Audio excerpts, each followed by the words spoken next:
오늘 우리에게 주신 하나님 말씀 마태복음 14장 22절에서 33절까지의 말씀입니다. 함께 보도록 하겠습니다. 예수께서 즉시 제자들을 재촉하사 자기가 무리를 보내는 동안에 배를 타고 앞서 건너편으로 가게 하시고 무리를 보내신 후에 기도하러 따로 산에 올라가시니라. 저물매 거기 혼자 계시더니 배가 이미 육지에서 술이나 떠나서 바람이 거스름으로 물결로 말미암아 고난을 당하더라.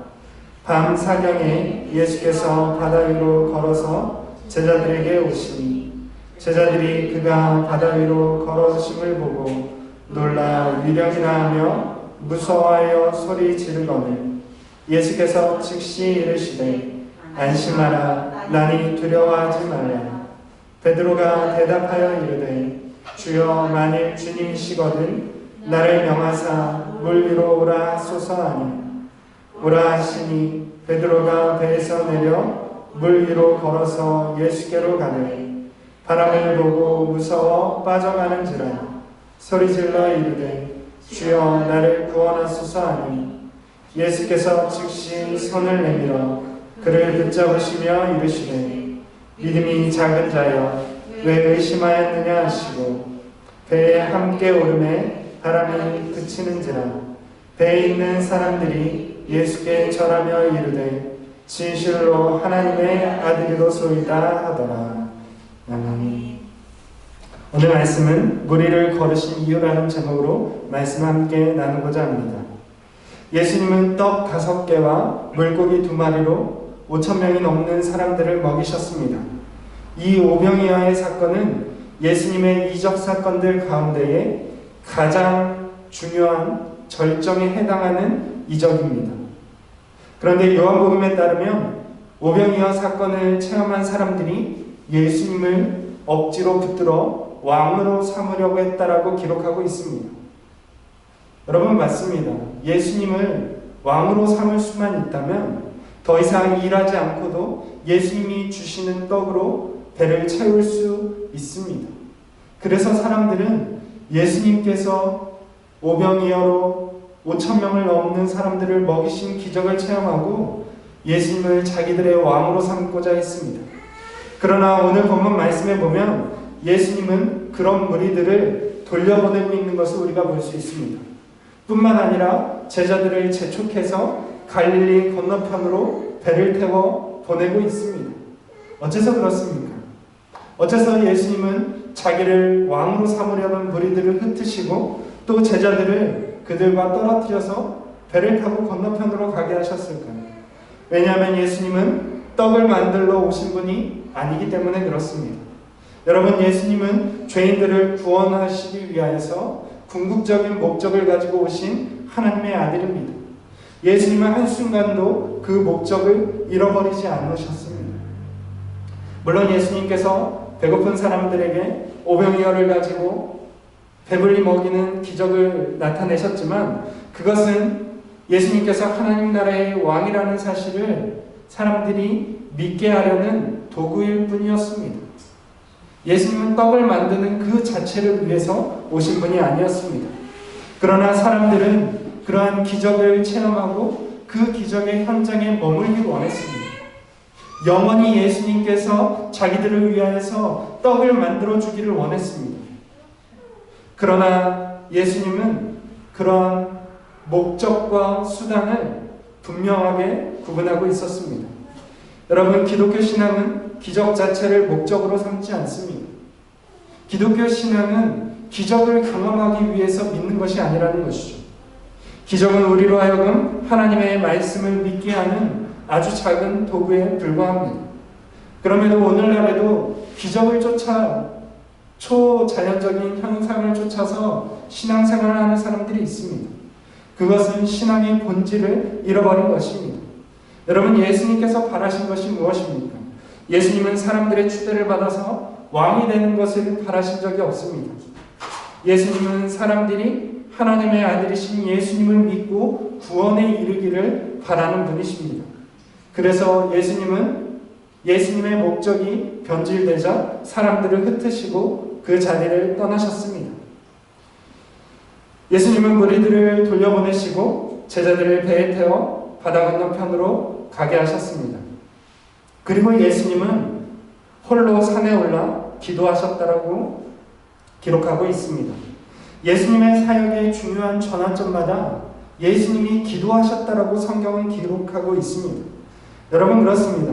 예수님은 철저하게 하나님의 인도하심을 따라서 사역하셨습니다.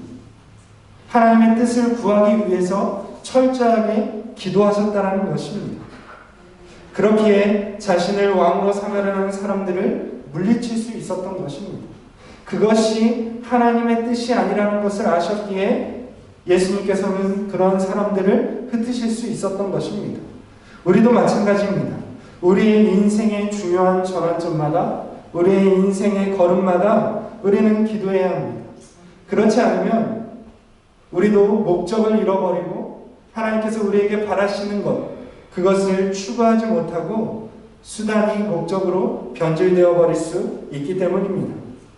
예수님은 그렇게 기도를 마치시고 제자들을 찾아오셨습니다.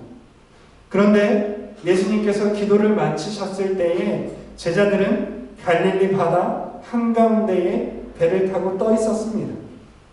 보통은 금방 도착할 거리지만 바다 한가운데서 역풍을 만났다라고 성경은 기록합니다.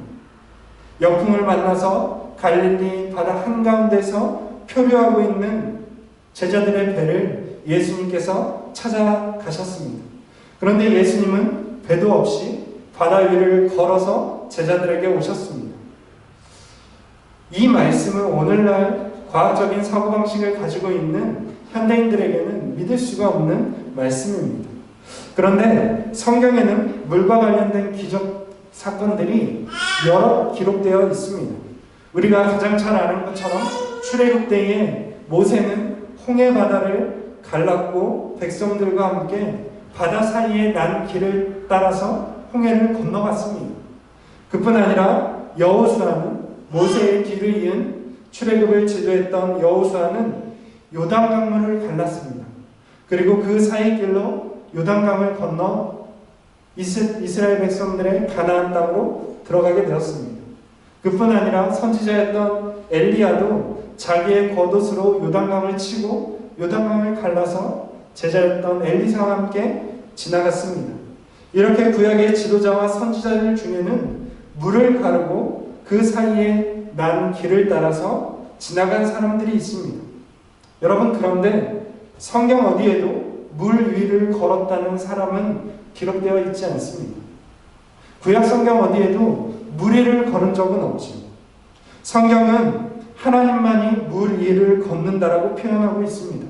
욥기 9장 8절과 하박국 3장 15절은 이 물 위를 걷는 하나님에 대한 표현을 아주 자세하게 나타내고 있습니다. 우리 한번 같이 읽어보도록 하겠습니다. 시작. 그가 홀로 하늘을 펴시며 바다 물결을 밟으시며 주께서 말을 타시고 바다 곧 큰 물의 파도를 밟으셨나이다. 구약 성경의 저자들은 물 위를 걷는 것, 물 위를 밟는 것은 하나님뿐이라고 기록하고 있습니다. 그래서 유대인들은 누구나 물 위를 걷는 자, 여기서 물 위를 걷는다라는 것은 바다를 지배하고 정복한다라는 의미를 갖고 있습니다. 그렇게 바다를 지배하고 정복할 수 있는 분은 오직 하나님뿐이라고 생각하고 있었다라는 것입니다. 그런 생각을 가지고 있는 제자들에게 예수님께서 물 위를 걸어서 찾아가셨다라는 것입니다. 여러분, 그런데 이 제자들의 반응이 놀랍습니다. 여러분, 물 위에 계신 예수님을 보고 제자들은 두려움에 빠졌다라고 기록하고 있습니다. 여러분, 제자들이 누구입니까? 제자들은 예수님을 따라서 수많은 사역을 함께 했습니다. 여러분, 제자들은 예수님께서 귀신을 쫓아내는 현장에서도 있었고 뿐만 아니라 예수님께서 파송 보내셨을 때에 귀신을 직접 쫓아내기도 했습니다. 그런데 갑자기 예수님이 바다 한가운데에 나타났다고 예수님을 유령으로 오인하고 두려워했다라고 합니다. 어째서 갑자기 제자들이 유령, 귀신, 이러한 존재들을 보고 두려움에 빠졌을까요? 여러분, 이는 제자들 중에 대다수가 어부였기 때문으로 볼 수가 있습니다. 왜냐하면 고대 사회에서 바다는 언제나 두려움의 대상이었습니다. 그런데 어부들에게는 그 두려움이 더 극심했습니다. 오늘날에도 섬에 가면, 지금도 고기를 잡는 어부들이 있는 섬에 가면 미신이 굉장히 심각하게 존재합니다. 아직도 그 잔재들이 남아있죠. 왜 그렇습니까? 바다가 두렵기 때문에, 언제나 바다에 빠져 죽을 수 있기 때문에 그 미신을 가지고 바다를 달래는 것이죠. 그렇게 고대 사회에서 바다는 두려움의 대상이었고 또한 동시에 신앙의 대상이었습니다. 예수님의 제자들 가운데의 대다수는 갈릴리 바다의 어부들이었습니다. 그들에게도 갈릴리 바다는 언제나 두려움의 대상이었던 것입니다. 제자들이 예수님을 보고 무서워했던 이유도 이와 비슷합니다. 단순히 예수님을 귀신으로 여겨서가 아니라 바다의 신이 자신들을 해치려고 나타났다라고 생각했기 때문에 두려움에 빠졌던 것입니다. 제자들이 두려움에 빠지자 예수님이 이렇게 말씀하십니다. 즉시 안심하라, 남이 두려워하지 말라고 말씀하고 있습니다. 여러분, 예수님은 자신의 정체를 제자들에게 밝히고 있습니다. 그런데 예수님께서 내가 바로 너희의 스승이다, 내가 예수다 라고 하지 않고 이렇게 말씀하셨습니다. 남이 두려워하지 말라. 예수님은 자기 자신에 대해서 이렇게 제자들에게 말씀하셨습니다. 나다. 여러분, 여기에서 나다라는 것은 성경에서 굉장히 중요한 표현입니다. 어째서 그렇습니까? 구약에서 하나님은 자신의 이름을 가르쳐 주셨습니다. 구약에서 하나님께서 스스로 자기의 이름을 가르쳐 주신 이름이 무엇이냐면 나는 스스로 있는 자다 라는 하나님의 이름입니다. 그 이름이 바로 성경에 등장하는 여호와라는 표현입니다. 여호와라는 말은 나는 스스로 있는 자다라는 뜻입니다. 그런데 이 구약의 히브리어인 나는 스스로 있는 자다라는 말을 헬라어로 번역하면 나는 나다. 헬라어로 하면 에고 에임이라고 하는데 나다라는 표현입니다. 오늘 예수님께서 자기 자신을 제자들에게 물 위에서 이렇게 표현하고 있습니다. 나다. 이것은 구약 성경에 하나님께서 자기 자신의 이름을 나타낼 때 사용했던 말과 같은 말입니다. 오늘 예수님께서 뭐라고 말씀하십니까? 하나님만이 물을 정복하고 물을 지배하고 물을 밟아서 걸을 수 있는데 예수님께서 물 위를 걸으시면서 하나님의 이름을 사용해서 자신을 소개하고 있는 것입니다. 예수님이 누구십니까? 물 위를 밟으시고 또한 스스로 있는 자다라고 표현하는 하나님의 이름을 가지고 오시는 진정한 하나님의 아들이라는 것을 보여주고 있는 것입니다. 그때에 베드로가 나섭니다. 베드로가 뭐라고 나서고 있습니까? 주여, 만일 주님이시면 나를 물 위로 오라고 하소서. 여러분, 베드로의 요청을 잘 살펴보면 베드로의 요청의 뜻은 이렇습니다. 만일 당신이 하나님이시라면 나를 물 위로 오라 하소서라는 뜻입니다. 만일 정말 당신이 물을 지배하고 물을 밟을 수 있는 정말 하나님이시라면 나를 물 위로 오라고 하소서라는 것입니다. 여러분, 베드로는 예수님을 하나님의 아들로 인정하면서 믿음을 가지고 뛰어내리고 있습니다. 정말 예수님이 하나님이시라면, 예수님이 하나님의 아들이시라면 자기 자신을 걸을 수 있게 할 것이라는 믿음을 가지고 있습니다. 다른 제자들이 두려움에 떨고 있을 때에 베드로는 믿음을 향해서 배에서 뛰어내린 것입니다. 여러분, 그래서 베드로가 예수님의 수제자로 불리는 것입니다. 베드로는 끊임없이 믿음을 가지고 두려움을 극복하면서 예수님을 향해 뛰어들었던 것입니다. 여러분, 베드로의 믿음은 저절로 생겨난 것이 아닙니다. 치열한 믿음의 도전을 통해서 베드로가 믿음을 획득하고 있음을 우리가 볼 수 있습니다. 우리에게도 이러한 믿음의 도전들이 생겨나기를 소망합니다. 베드로는 믿음을 가지고 물 위를 걸었으나 이내 바람을 보고 두려움에 빠지고 말았습니다. 아직 바다에 대한 두려움을 완전히 극복한 것이 아니었습니다. 분명 예수님께서 두려워하지 말라고 말씀하셨는데 베드로는 바람과 바다를 무서워하고 말았습니다. 그때 예수님께서 즉시 손을 내밀어서 베드로를 잡아주면서 말씀하셨습니다. 왜 의심하였느냐? 여러분, 베드로가 물에 빠진 이유가 무엇입니까? 베드로는 의심했기 때문에 물에 빠졌습니다. 분명 예수님의 말씀에 의지해서 물 위를 걸으면서도 예수님을 의심했다라는 것입니다. 여러분, 베드로가 의심에 빠진 것은 두려움 때문이었습니다.